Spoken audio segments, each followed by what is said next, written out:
ზუგდიდის რაიონის სოფელ ნარაზენში პრეზიდენტის ესკორტს კვერცხები დაუშინეს აქციის მონაწილეებმა ამ ფორმით მიხეილ სააკაშვილის სამეგრელოში ვიზიტი გააპროტესტეს. მათი განცხადებით სააკაშვილი ვადაგასული პრეზიდენტია და უნდა გადადგეს. ადგილზე მობილიზებული იყო საპატრულო პოლიცია, პრეზიდენტმა ტერიტორია ვერტმფრენით დატოვა. აქციის მონაწილე, რომელმაც ესკორტს კვერცხი ესროლა, დაკავებულია.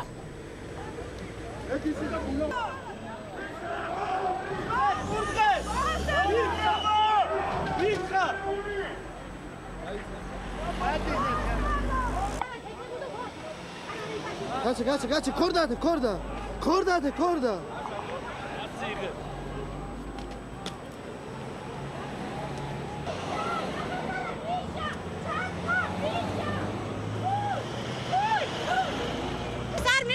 მიშასთან უნდა მეთქვა 2005 წელს რატო დამიტირა უმიმიზეზოდ რატო გამომამწყდია ქუთაისში კონსპირაციულ სახლში დღემდე პასუხგაუცემელი იყო და დღეს მომეცა საშუალება რომ მიშასათვის მეკითხა ეს ვადაგასული პრეზიდენტი რომელსაც არსად არ მიეძლება და ხობე ყორე დაეხეთება კურდღელი ზუგდიდიდან დაიცავი საქართველო და ქალები მშვიდობისათვის სხვა არასამთავრობოებთან ერთად ამოვედით და გვინდოდა სააკაშვილთან შეხვედრა. ამას ვაფიქსირებ.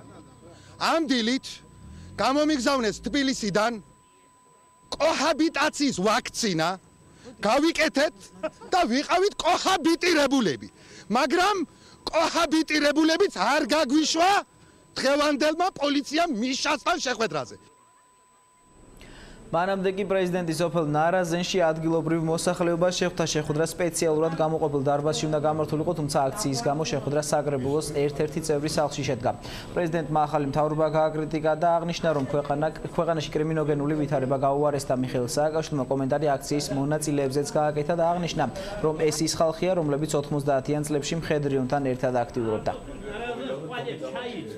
ჩვენი გეგმა იყო რომ 2013 წლის ბოლოსთვის, ესე იგი ამ წლის ბოლოსთვის და ეს იყო გაწერილი თანხებში ფინანსურად, ლოგისტიკურად ყველაფერი, არც ერთი უსახკარო დევნილი, არც ერთი და არა მხოლოდ უსახკარო, ჩვენ იცით რომ სადაც აღვაშეთ დევნილთა დასახლება, ბევრგან საწარმოები გავხსნით. მაგალითად, ცეზარ ჩოჩელმა გახსნა რამდენიმე დიდი ქარხანა იქ ცხეთამთიანეთში, ფოთში, ბევრი მუშავეთ რომ იქ დევნილები დასაქმებული იყვნენ. არც ერთი უსახკარო დევნილი 13 წელს ბოლოს აღარ გაყოფილა. და ამას ჩვენ ეს ფული არის 2 მილიარდი დარჩა მთავრობას როის გაკეთებს. ამიტომ ამას ჩვენ მივიყვანთ, თუ ისინი არ მივიყვანენ, გავაკონტროლებთ ეს ფული დაიხარჯოს სწორედ ამ მმართველებს. თუ არა და საქართველოში დარწმუნებული ვარ, გამოჩნდება მთავრობა, რომელიც ამას მივიყვანს, იმიტომ რომ ამას ხალხი უსაშუალოდ ეს არის პროგრამა ჰქონდა.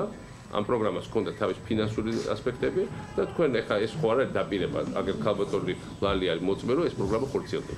არაფერი ილიასთან სტუმრად ინება ბატონმა პრეზიდენტმა მოსვლა და მოვიდა და დახვდა მოსახლეობა.